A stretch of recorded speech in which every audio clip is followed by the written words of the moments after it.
Mrs. Hillary Clinton.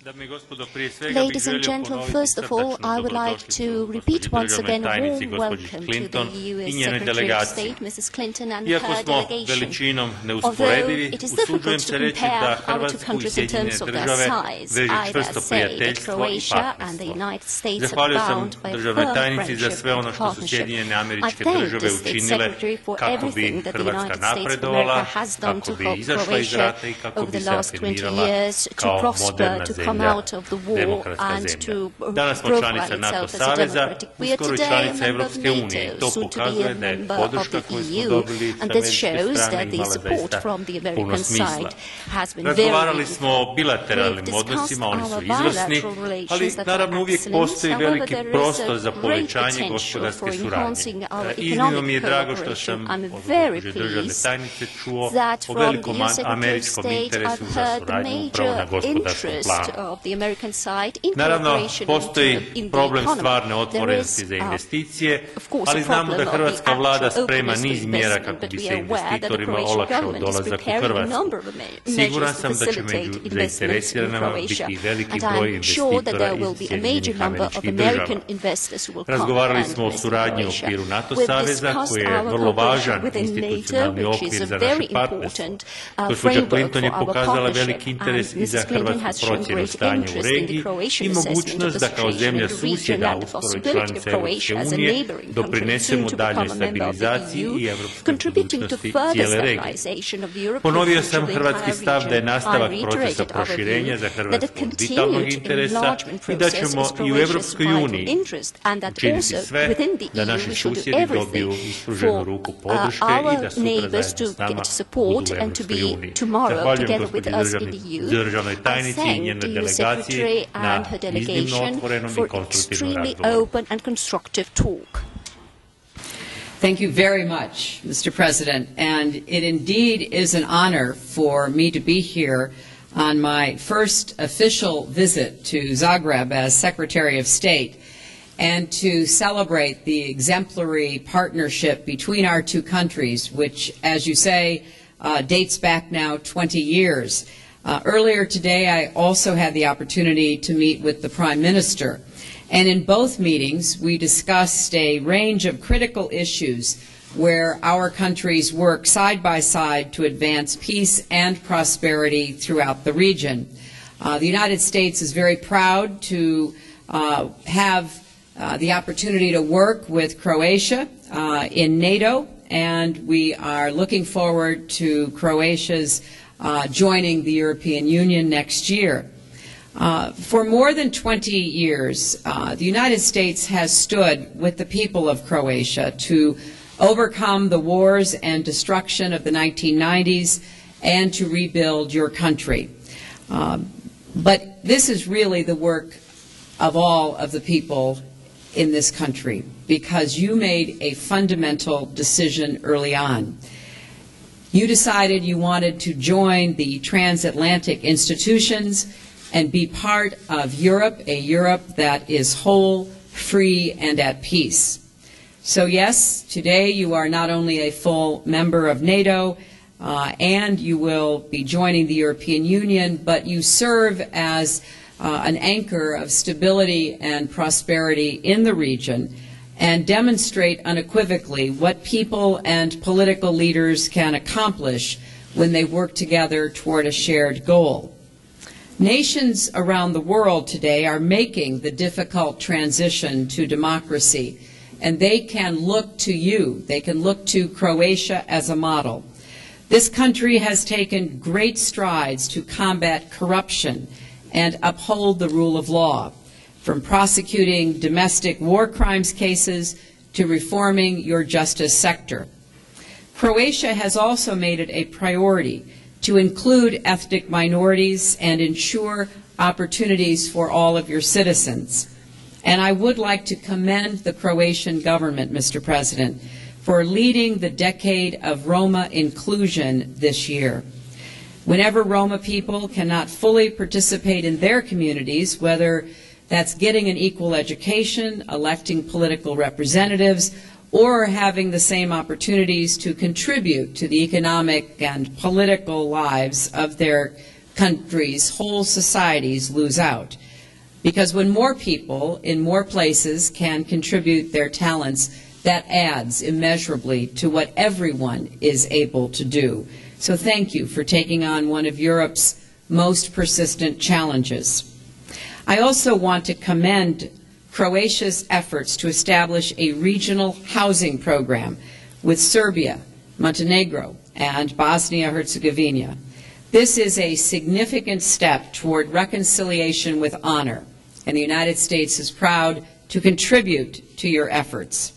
More importantly, tens of thousands of refugees who are still displaced by wars can now look forward to a better future. Of course, there is still work to do to close the chapter on refugees and other important challenges, and we strongly support efforts here in this region, and in particular, Croatia's, to combat corruption and organized crime, strengthen the independence of your judiciary, and privatize state enterprises in order to open up the economy. We encourage Croatia to share your experience with your neighbors as you have a lot of lessons that can be useful to them. Now, as the President said, to continue building a thriving modern democracy, you need to have your economy keep growing. So we are strongly in support of any ways to improve your business environment and attract more investors, particularly investors from the United States. You have proven time and time again you have the political will and persistence to make tough choices that deliver concrete results. I also wish to thank you, Mr. President, and through you the people of Croatia, for the contributions you have made to NATO, UN, and EU peacekeeping missions around the world.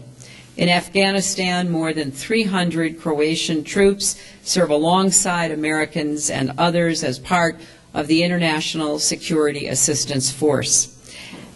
And I appreciate greatly the sacrifices Croatia has made and your commitment to see the security transition through with ISAF, to give the Afghan people a chance to build their own institutions and secure their own country. Now, I brought with me quite a delegation, Mr. President. I was pleased that our new ambassador, Ken Merton, was able to get here in time for my arrival. He's been on the job about 5 days. And I was particularly pleased to bring with me the highest-ranking Croatian American in the United States government, Kapriša Pinović-Marshall, who is our chief of protocol, who has been a longtime friend and associate of mine, and whose father, Frank, has regaled me with many stories about growing up in Croatia.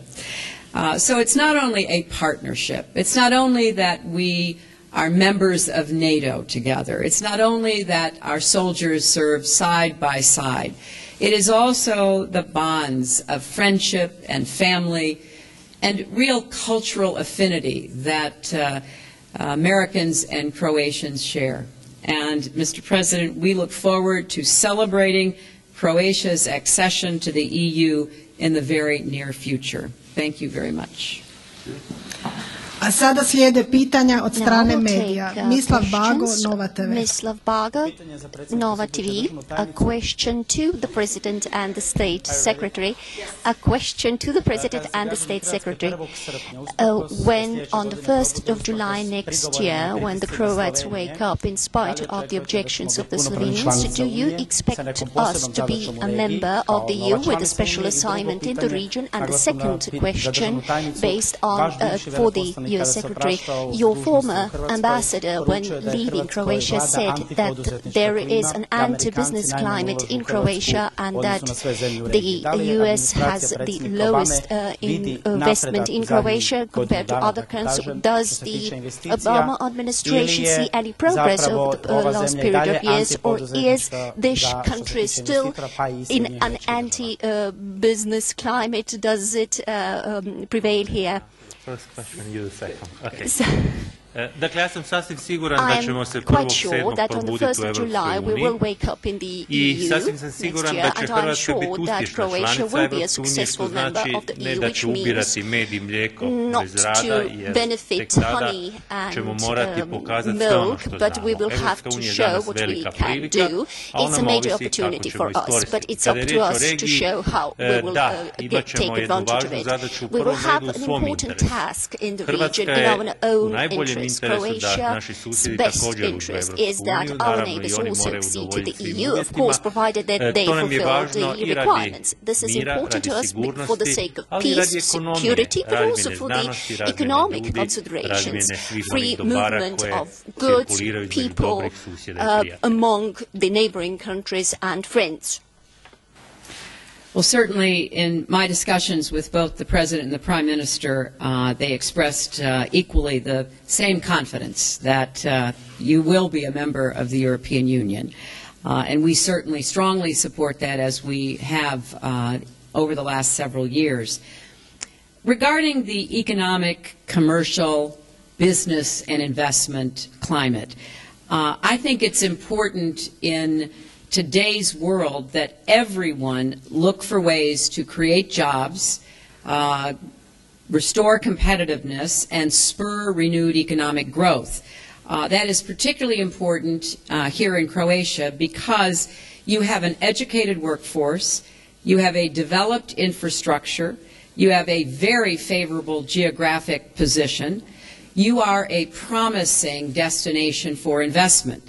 But you also have a very high rate of unemployment for young people that could be addressed by opening up your business sector to greater competition.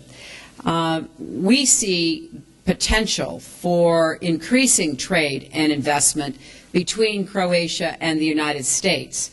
And as I discussed with the Prime Minister and the President, we urge Croatia to make necessary reforms, to increase transparency, to reduce bureaucratic hurdles wherever you can, to continue with privatization in an appropriate fashion, to make it easy to start a new business, to encourage young people to be entrepreneurs, to look for energy independence, which will give you advantages vis-a-vis the rest of Europe because of your long coastline, to explore liquefied natural gas and deepening your port. We stand ready to assist in any way. We already have several business development programs in place. Last year, we brought people together from the United States and across the region for an annual business and investment conference known as the Brown Forum, named in honor of the late former Commerce Secretary Ron Brown. So we stand ready to encourage American investment in Croatia.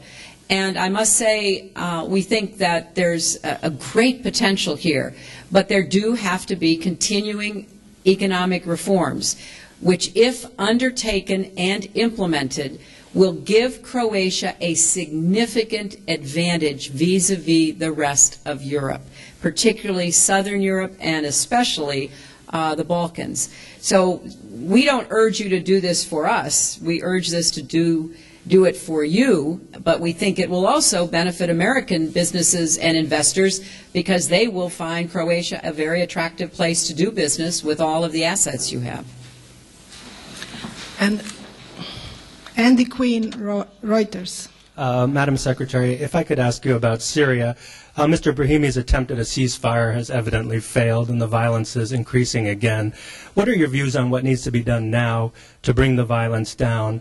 And turning to next week's opposition conference in Doha, what gives you confidence, if you have any at all, that this could produce the beginnings of a government in waiting where the SNC has failed to do that? And are you sure that your key allies, including Turkey, are ready to swing behind whatever is the outcome of Doha? Thank you.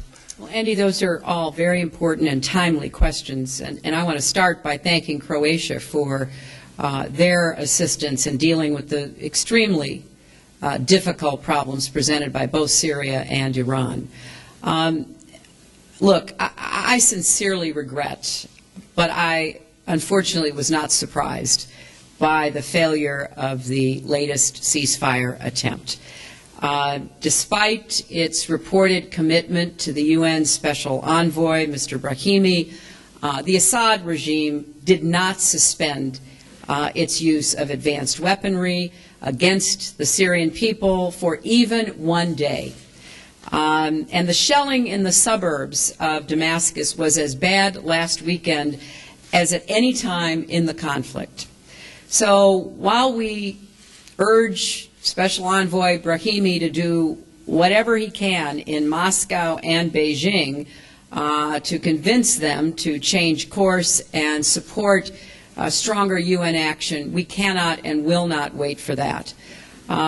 Instead, our efforts and those of our partners in the EU and the Arab League are focused on pressuring the regime through increasing and tightening sanctions, meeting the humanitarian needs of the Syrian people who are displaced, assisting those countries that they seek refuge in, and helping the opposition unite behind a shared, effective strategy that can resist the regime's violence and begin to provide for a political transition that can demonstrate more clearly than has been possible up until now what the future holds for the Syrian people once the Assad regime is gone.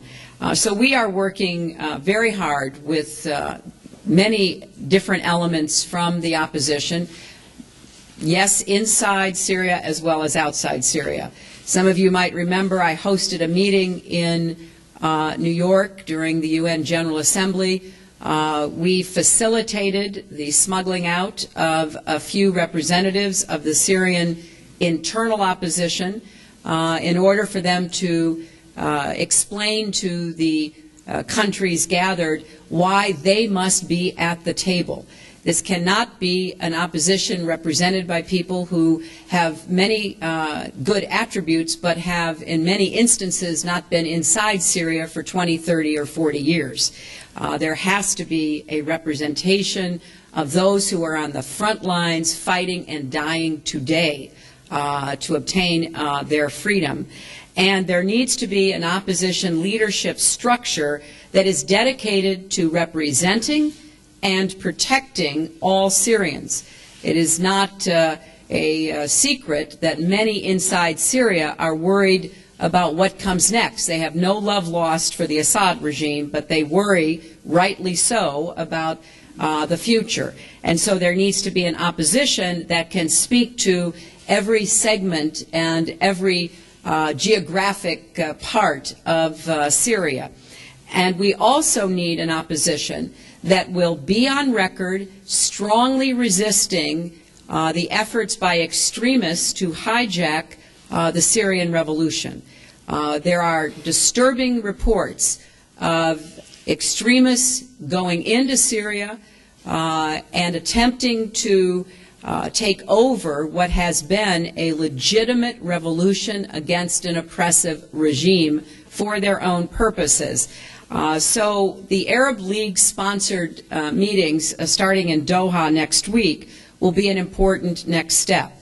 I have been constantly involved with my counterparts, both in the EU and in the Arab League, in particular with the hosts of the meeting next week in Qatar. We have recommended names and organizations that we believe should be included in any leadership structure. We've made it clear that the SNC can no longer be viewed as the visible leader of the opposition. They can be part of a larger opposition, but that opposition must include people from inside Syria and others who have a legitimate voice that needs to be heard. So our efforts are very focused on that right now. Thank you. This completes the statements for the press. Thank you.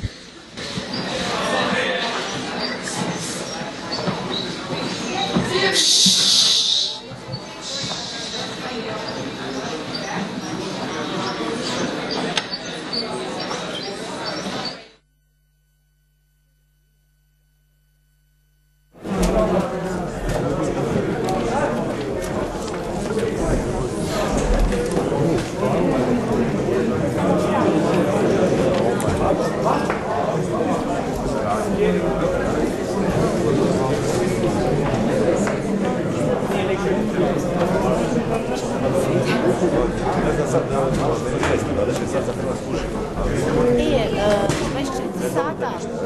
Nikolina rekla, vi sad idete dole. Ne idemo još.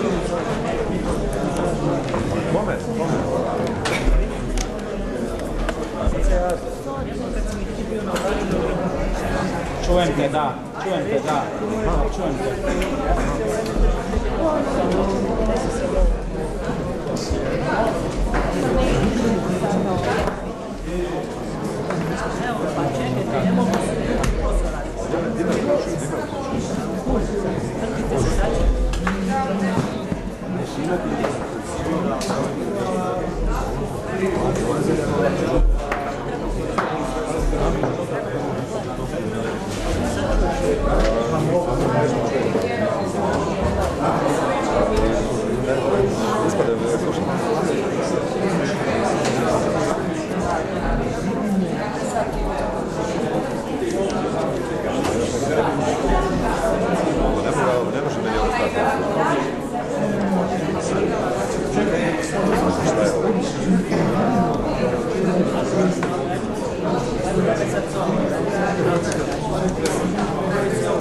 Kad ja idem?